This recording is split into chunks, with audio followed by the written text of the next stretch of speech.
Welcome back everyone to Timtimahat lectures. I hope आप सबकी तैयारी ज़बरदस्त तरीके से चल रही होगी। तो आज की वीडियो में मैं डिस्कस करूंगी बेसिक टर्मिनोलॉजी, जो कि जानना बहुत ही ज़रूरी है ये चैप्टर स्टार्ट करने से पहले। तो ये है पार्ट 2, जिसमें मैं डिस्कस करूंगी difference between germ and somatic sales, mitosis and meiosis, haploid and diploid sales. अगर आपने इस चैप्टर का पार्ट 1 नहीं देखा है तो आप अभी जाकर देख सकते हो, लिंक मैंने नीचे डिस्क्रिप्शन में प्रोवाइड कर दी है, जिसमें मैंने बेसिक इंट्रोडक्शन दिया है, एक इस चैप्टर का ओवरव्यू दिया है जो आप इस चैप्टर में पढ़ने वाले हो। तो लेट्स गेट स्टार्टेड। आज की वीडियो काफ़ी मज़ेदार होने वाली है। मैं सभी चीज़ें एक स्टोरी फॉर्म में समझाऊंगी एंड धीरे धीरे ये सारे टर्म आपको बिल्कुल क्लियर होते जाएंगे। तो जो भी हमारी बॉडी होती है उसमें दो तरह के सेल्स प्रेजेंट होते हैं, somatic cells and germ sales. हमारी बॉडी में जितने भी सेल्स हैं सारे सोमेटिक सेल्स होते हैं एक्सेप्ट जर्म सेल्स। तो कह सकते हैं मेजॉरिटी जो सेल्स होते हैं हमारी बॉडी में वो सोमेटिक सेल्स होते हैं, और जर्म सेल्स सिर्फ हमारे गोनेड्स या फिर रिप्रोडक्टिव पार्ट्स में प्रेजेंट होते हैं। जो कि फीमेल में गोनेड्स का काम क्या होता है, वो गैमेट्स बनाते हैं, एग, फीमेल में एग बनाते हैं, और मेल्स में जो जर्म सेल्स होते हैं वो स्पर्म्स बनाते हैं।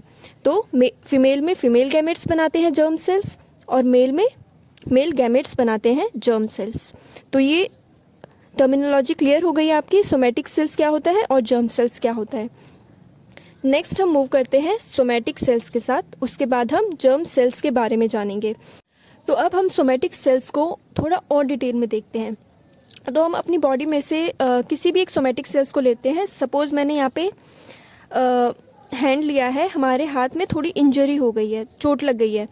तो अब जो यहाँ पे जितने भी सेल्स होंगे, वो जो सेल्स डेड हो चुके हैं उसका कंपेंसेशन कैसे करेंगे? ऑब्वियसली डिवाइड होके।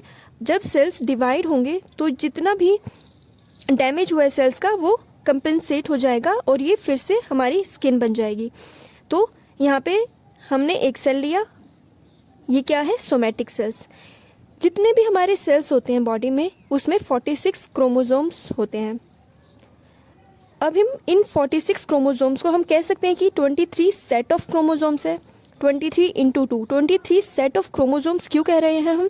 क्योंकि 23 सेट हमें पापा से मिलते हैं और बाकी 23 हमें मम्मी से मिलते हैं। तो टोटल 46 क्रोमोसोम्स हो जाते हैं, जिसे हम 23 सेट ऑफ क्रोमोसोम्स भी कह सकते हैं।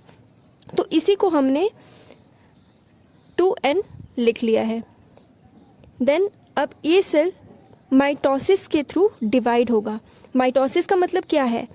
जो ये सेल है और जो उसके डॉटर सेल्स हैं, जितने क्रोमोसोम्स इसमें हैं उतने ही क्रोमोसोम्स उसके डॉटर सेल्स में होंगे। तो हम यहाँ देख सकते हैं उसने जो डॉटर सेल्स बनाए हैं उतने ही क्रोमोसोम्स हैं, 2n 2n। अब ये फिर से डिवाइड करेंगे तो भी उतने ही क्रोमोसोम्स होंगे इनमें।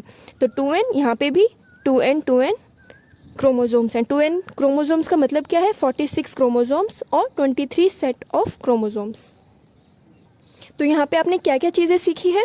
सोमेटिक सेल्स हमेशा माइटोसिस परफॉर्म करते हैं, माइटोसिस के थ्रू वो डिवाइड होते हैं, और हर सोमेटिक सेल्स में 46 क्रोमोसोम्स होते हैं या फिर 23 सेट ऑफ क्रोमोसोम्स होते हैं। अभी हम पढ़ेंगे जर्म सेल्स। तो अब हमने यहाँ पे जर्म सेल्स ले लिए हैं। जर्म सेल्स कहाँ से लेंगे? ऑब्वियसली गोनैड से, फीमेल में और मेल में। तो फीमेल के जो जर्म सेल्स होते हैं इनमें भी 46 क्रोमोसोम्स होते हैं।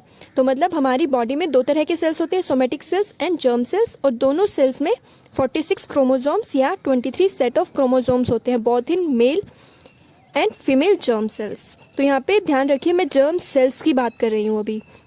तो जो हमने इसको डिनोट किया था 2n से, 2n को हमने कैसे डिनोट किया है? 23 सेट ऑफ क्रोमोसोम्स को हम 2n लिख सकते हैं। Similarly in male also. तो जो ये 2n हमने डिनोट किया है इसको हम कहते हैं डिप्लॉयड। मतलब germ cells are diploid and somatic cells are also diploid. हम कह सकते हैं most of the cells in our body are diploid cells. ठीक है। उसके बाद जो जर्म सेल्स होते हैं वो गैमेट्स प्रोड्यूस करते हैं। तो यहाँ पे फीमेल क्या प्रोड्यूस करेगी? एग, एंड मेल क्या प्रोड्यूस करेगा? स्पर्म। तो ये कैसे प्रोड्यूस करता है? Through the process of meiosis. तो यहाँ पे एक नया टर्म आ गया है मियोसिस। अब मियोसिस क्यों कह रहे हैं हम, यहाँ पे देखिए कितने सेट ऑफ क्रोमोसोम्स हैं, 23 सेट ऑफ क्रोमोसोम्स हैं, बट यहाँ पे 2n हमने n लिखा है, मतलब कि जो क्रोमोसोम्स हैं वो रिड्यूस होके हाफ हो गए हैं। तो यहाँ देख सकते हो यहाँ पे सिर्फ 23 क्रोमोसोम्स हैं और यहाँ पे 46 क्रोमोसोम्स हैं। ऐसे ही स्पर्म में भी सिर्फ 23 क्रोमोसोम्स होंगे और एग में भी 23 क्रोमोसोम्स होंगे। तो हमें फीमेल से क्या मिल गया, एग, जो कि हैप्लॉइड है। हम हैप्लॉइड किसे डिनोट करते हैं, एन को। 2n is diploid and n is haploid. अब इसे हम ये भी कह सकते हैं जितने भी हमारी बॉडी में जो गैमेट्स होते हैं वो हैप्लॉइड सेल्स होते हैं। So egg cells and sperm cells are haploid. अगर क्वेश्चन आता है जर्म सेल्स आर हैप्लॉइड और डिप्लॉयड, तो कहेंगे जर्म सेल्स आर डिप्लॉयड। अगर क्वेश्चन आता है कि एग सेल और स्पर्म सेल आर हैप्लॉइड और डिप्लॉयड, तो ये हैप्लॉइड होते हैं। तो हमारी बॉडी में सिर्फ एग सेल और स्पर्म सेल्स हैप्लॉइड होते हैं, बाकी सारे सेल्स डिप्लॉयड होते हैं। अब यहाँ पे फीमेल से हमें एग मिला है और मेल से हमें स्पर्म मिला है। जब ये दोनों का फ्यूजन होता है, फर्टिलाइजेशन होता है, स्पर्म एग को फर्टिलाइज करता है, तो हमें मिलता है जाइगोट। अब जाइगोट डिप्लॉयड है बिकॉज हमें एग से 23 क्रोमोसोम्स मिल रहे हैं और स्पर्म से 23 क्रोमोसोम्स मिल रहे हैं, दोनों मिला के 46 क्रोमोसोम्स हो गए हैं। तो यहाँ पे अगेन इसकी डिप्लॉयड ही, ये सेल डिप्लॉयड बन गया है, तो हम इसे कहते हैं डिप्लॉयड सेल्स। तो अब इस जाइगोट से जो बेबी बनेगा वो डिप्लॉयड होगा। तो हमारी बॉडी इसीलिए डिप्लॉयड होती है। तो आप देख सकते हो मियोसिस यहाँ पे होता है सिर्फ प्रोडक्शन ऑफ गैमेट्स में, और हमने माइटोसिस कहाँ देखा था, जब कभी भी इंजरी होती है एक सेल या फिर अगर प्लांट को ग्रो करना होता है थ्रू सेल डिवीजन, तो वो माइटोसिस के थ्रू सेल डिवाइड होता है। लेकिन गैमेट की प्रोडक्शन के टाइम मियोसिस हमें देखने को मिलता है। तो यहाँ पे मैंने डेफिनेशन दे दी है हैप्लॉइड की और डिप्लॉयड की। तो haploid cells are the cells with only one set of chromosomes. सिर्फ वन सेट ऑफ क्रोमोसोम्स होते हैं इनमें, मतलब ओनली 23 क्रोमोसोम्स। लेकिन diploid cells are the cells with 2 set of chromosomes. यहाँ पे 2 सेट ऑफ क्रोमोसोम्स होते हैं, मीन्स टोटल 46 क्रोमोसोम्स।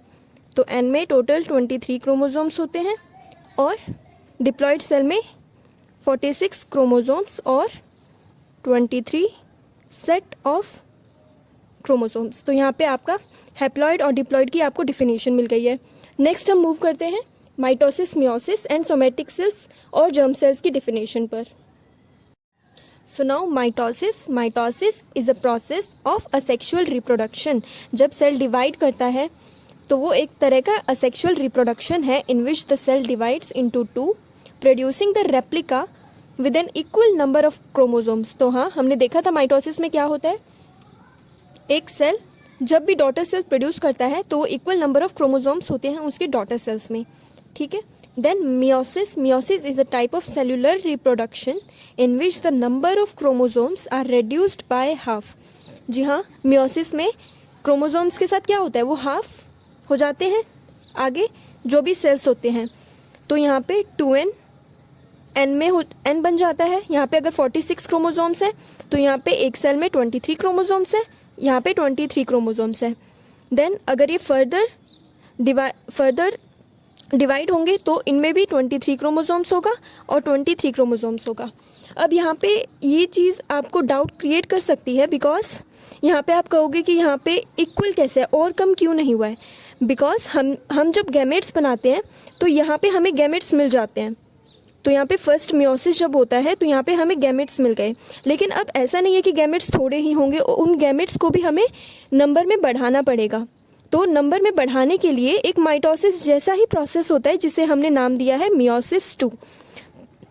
तो यहाँ पे मियोसिस 2 के थ्रू वो अपने नंबर इंक्रीज करता है, बट उनमें क्रोमोसोम्स 23 ही रहते हैं। यहाँ पे रिड्यूस होते हैं बट यहाँ पे इक्वल रहते हैं, तो यहाँ पे इनके पास 23 क्रोमोसोम्स ही रहेगा। तो ये हो जाता है मियोसिस का प्रोसेस और ये है माइटोसिस।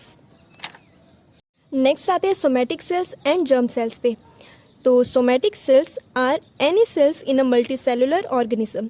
तो आप एक क्वेश्चन बताइए, हम यूनिसेलुलर ऑर्गेनिज्म है या मल्टीसेलुलर ऑर्गेनिज्म है? आप कमेंट में आंसर दे सकते हैं। So these are present in any multicellular organism that are not involved in the production of gametes। तो क्या somatic cell production of gametes करवाते हैं? नहीं। तो सोमेटिक सेल्स वो सेल्स होते हैं एक मल्टीसेलुलर बॉडी में जो कि गैमेट्स का प्रोडक्शन नहीं करवाते। एंड जो गैमेट्स का प्रोडक्शन करवाते हैं वो कौन से सेल्स होते हैं? Germ cells. So germ cells are the cells that create reproductive cells और गैमेट्स। तो यहाँ पे आपका डाउट क्लियर हो गया। और सोमेटिक सेल्स जो होते हैं वो मेजॉरिटी प्रेजेंट होते हैं एक किसी भी मल्टीसेलुलर ऑर्गेनिज्म में, और जो जर्म सेल्स होते हैं वो बहुत ही फ्यू नंबर में होते हैं। तो अगर आपको इस वीडियो का कंटेंट समझ आ गया है तो मैं आपसे एक और क्वेश्चन पूछती हूँ कि जो जर्म सेल्स होते हैं हमारे, उनका एग्जाम्पल क्या है? ये वीडियो में मैंने बताया हुआ है, आप नीचे कमेंट करके भी बताइए कि कौन कौन से हमारी बॉडी में क्या एग्जाम्पल है उन दो सेल्स का। मेल या फीमेल बॉडी में एक एग्जाम्पल, मेल में एक एग्जाम्पल और फीमेल में एक एग्जाम्पल जो कि जर्म सेल्स प्रोड्यूस करते हैं। तो हमारी बॉडी में कौन से सेल्स हैं जो हैप्लॉइड होते हैं? सिर्फ ये क्वेश्चन है आपका, और आप नीचे कमेंट ज़रूर करिए। एंड आज की वीडियो में हमने क्या क्या सीखा?